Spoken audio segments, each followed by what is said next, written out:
Hi, everybody. This is another spontaneous video that I'm making on some themes that I think are important for your well-being. This applies to people who are not necessarily having major psychological difficulties with psychological disorders. It's also lifestyle. And I'm going to make three successive videos in this regard. And the first one will be on ladders. And what do I mean by ladders?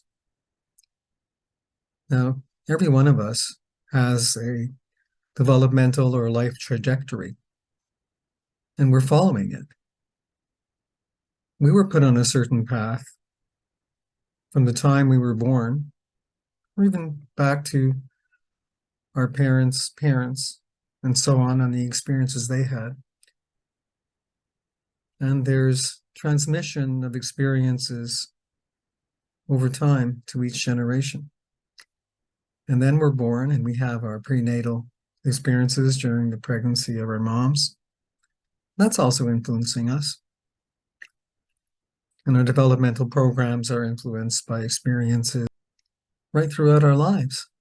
And children, of course, are very prone to being affected by early life experiences. There's something called attachment theory, where people develop secure attachments or insecure attachments. From the point of view of Erikson, it's trust versus mistrust. And it's never absolute either end of the scale. There's, mixes and matches from all these experiences, and they influence our course. And we get on that developmental ladder and we grow, and all those experiences affect us. But everything is biopsychosocial, including ourselves as we confront the ladders of our developmental lives. Some of us are more affected by biological experiences, some less. Some are more affected by social experiences, adversities, and other people less. And that brings in the psychological part of the equation. It might be less true for babies and young children, but motivation counts, coping skill counts, intelligence counts, personality or temperament, as we call it for babies, counts. All these things influence our life trajectory. It's not just biology, and it's not just environment. We're a product of three things: nature and nurture, the classic formula, and ourselves. We're part of the equation, and we grow, and we follow that life trajectory, and we have those experiences, including adversities and positive experiences too, and we move on, and we grow into childhood with developing our personality, and it comes to the fore in adolescence. And hopefully we all like school and study hard, preparing for post-high school experiences, whether at school, college, university, or work, family, friends, etc. And then we're into those early, what we call emerging adult years, post-18, post-adolescence. And we're defining our life course in terms of our major tasks in life: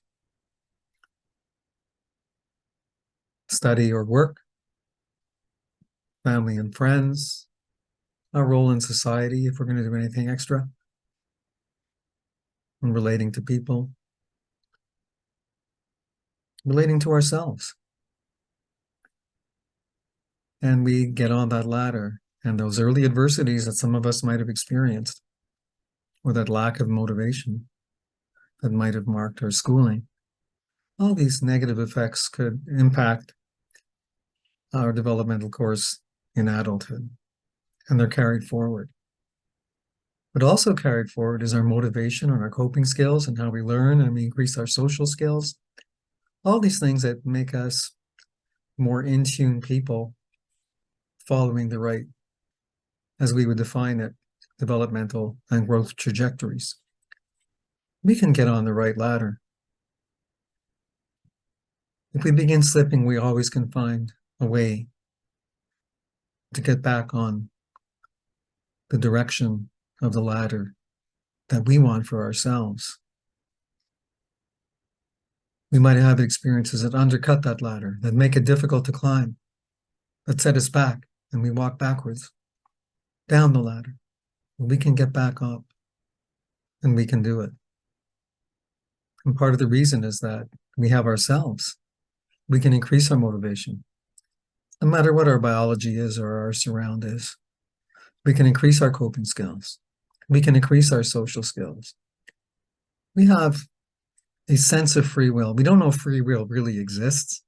There's all sorts of determinist understandings of how the universe unfolds, but if we believe that we have free will, it makes a difference.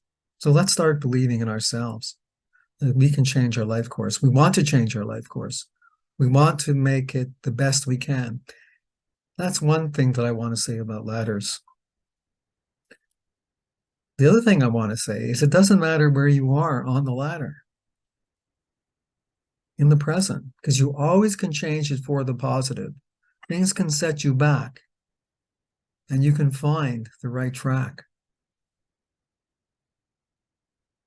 Don't compare yourself to other people. Compare to yourself. Oh, yeah, I did lousy at school today. Oh, I had a bad day at work. Oh, my friend didn't smile at me today. Whatever it is, it can set us back a bit, but not permanently. We can get out of the down mood, out of the low self-concept, whatever it is, and say, hey, I'm going to start turning things around step by step, small step by small step, and I'll do it. And that's what counts. Once you get back on the positive growth ladder, that's all that counts. Once you can better control slips into the negative growth ladder, that's all that counts. It doesn't matter where it is on this immense ladder of our lives, as long as we're growing and as long as the negatives are slowing, and as long as we are sowing a better future for ourselves. A little bit of poetry there makes the point, gets your attention. Just do it. Don't put yourself down. When you find that you're not on the right ladder, when you're not going up fast enough on the ladder, don't put yourself down. Don't start going down that ladder into despair and depression, hopelessness. That's a natural response in part. But another natural response in part is to do what I'm suggesting. Keep growing on your ladder, finding the right way, getting other people to help you, helping them do the same. Grow your ladders together. That's my theme for the day. I hope it helps. Thank you.